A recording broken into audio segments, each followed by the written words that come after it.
Hello and welcome to video 12 or video 1 dozen of my Fearless Motivation by Mental Stamina video series. So this is chapter 2, which is dedicated to my college days, a bit of the geography around where I live, living with your parents, and just getting out there and social networking. So in this video, I'm going to cover some inspirational messages that I've gotten from Pastor Joel Osteen. So one is turning your mess into your message, and you're not a victim, you are a victor. So I'm going to begin by expressing one of these quotes that I've found that has helped me. So it says, "Believe in yourself, have faith in your abilities. Without a humble but reasonable confidence in your own powers, you cannot be successful or happy." Norman Vincent Peale.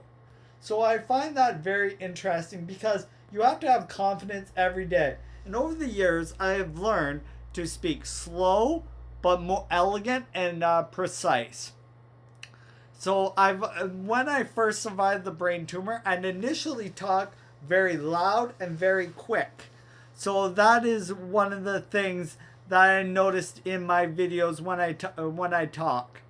So getting out of the cancer lodge, I had a foolhardy vision to experience the world. And to experience the world, I wanted to backpack through Europe after surviving this brain tumor. So my plan was to go down through Ireland and go down and also through Scotland and then through France. I will discuss my Europe travels in a later chapter of this video. But to prepare, I did look at Rick Steves' Backpack Through Europe, and I got a little. I started an initial journey in that initial scene there. So to begin, like my family, they lived in a small town, which is very camping oriented, and it was called Buckhorn. Buckhorn is a beautiful place because it has a lot of places that I visited as an early childhood, in my early childhood. So Buckhorn itself is located just outside of Peterborough. The town itself has one of the highest lift locks in the world, and it also has a series of lakes.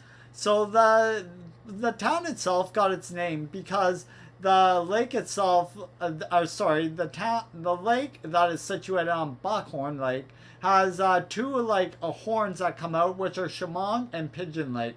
So they named the town that I was surrounded by because it looked like a buck's horn.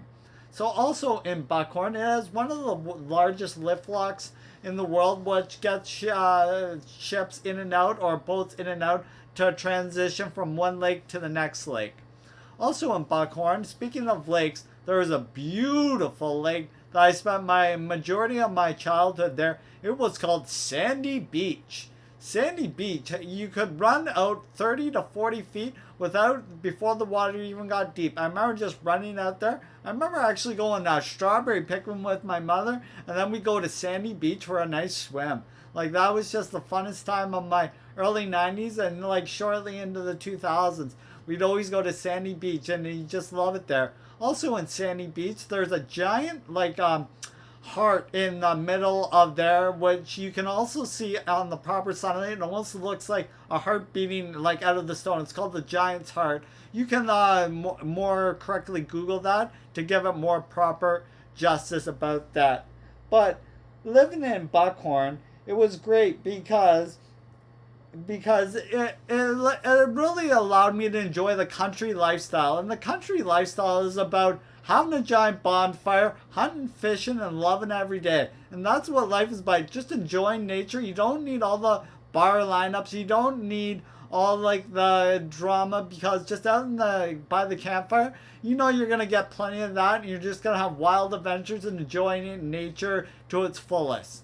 So what I wanted to also say is there's a small town located just outside of Peterborough. It is called Bridgenorth. This is where I went to my public school, Shamong.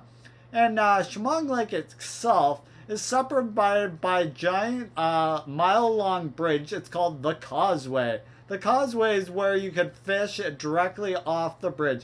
I don't know how many times I saw the Chinamen always fishing their sunfish there. They'd always come there and back. Like for my early childhood, I lived in the town of, sorry, just outside of Bridgenorth. It was called Ennismore. So Ennismore, Bridgenorth, and then Peterborough. So like Ennismore and Bridgenorth were separated by the causeway there. Very interesting fact. And all the islands in the Kawarthas, as it were. You got Peterborough and the Kawarthas because it is totally cottage country up there, and it just gives you time to relax back and just know that you've made it. And it's all about relaxing. So the next point I want to get across to you guys, when you get back home, it is all about survival. So you just want to try and figure out how to go further and make your parents proud, use education and to get a job, and also to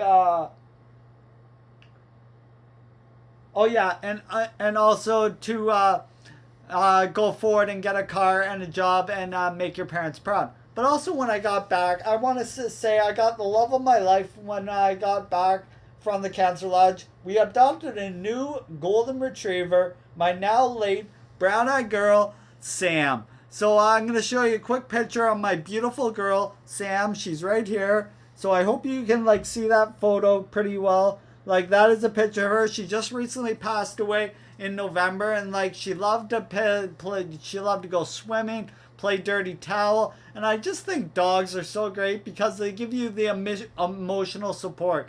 Because every time you see a dog when they leave, they're like, "Oh my God, where'd you go? I miss you so much." Even if you're gone for an hour to 2 hours, they just show you that unconditional support. I've always been a certified dog person, but consequently, my favorite animal is the white tiger. I don't know if any of you are watching The Masked Singer right now. I'm totally going for the white tiger. But anyways, more back onto the point.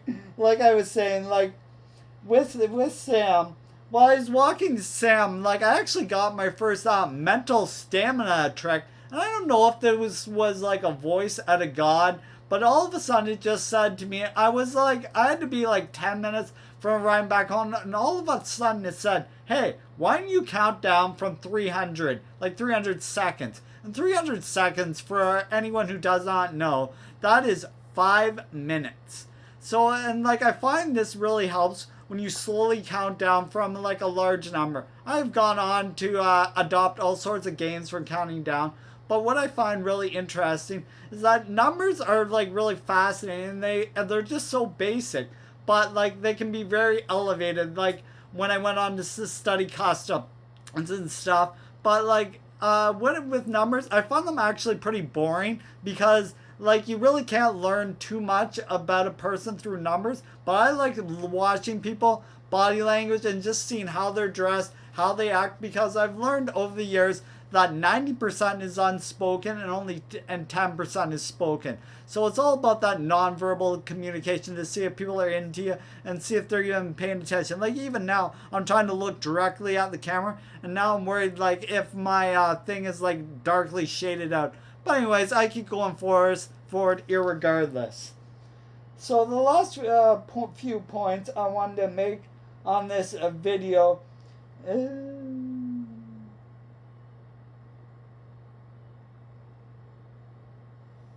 So yeah, the last few points I wanted to make on this video, I was slowly developing a passionate purpose, enjoying all this country lifestyle. The country lifestyle, I enjoy it because it allows you to be simple, but also develop a passionate purpose. And that passionate purpose was always fitness and nutrition based. So before the end of this video, I'm just going to finish off with a quote from a gentleman that I'm currently following and that I have followed when I went to the High Status Summit. I will mention this in later videos, but basically this was a conference for all millionaires that are self-made millionaires that want you to become such. And what Bedros Keuilian said was, you feeling broken is the perfect opportunity to show the world what you are made of. So I want that to sink into you guys. When you are at your breaking point, when you feel broken, like, and you feel like you're suffering, I'm gonna go deeper into the suffering and just like how it's a benefit for you. Another Bedros VIP email thing. is that it can really benefit you. But like, take that to heart, guys. When you're feeling broken and you're at your wit's end, you are really gonna learn a lot of shit, because you don't learn when you are comfortable. You learn when you're uncomfortable. So that is the biggest thing I want to get across to you guys in this video dozen, which is wrapping up now. But anyways, guys, I think that I've done that justice. But anyways, I wanted to say thank you and look forward to seeing you in Video Baker's Dozen. Like, that's just dope. And that'll be released on a Sunday.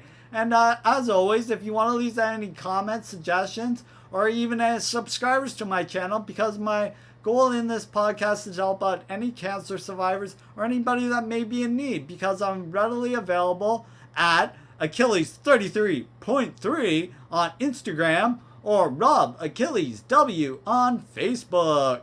So until next time, guys, Kaizen, ow! You're all beasts. Take care, guys.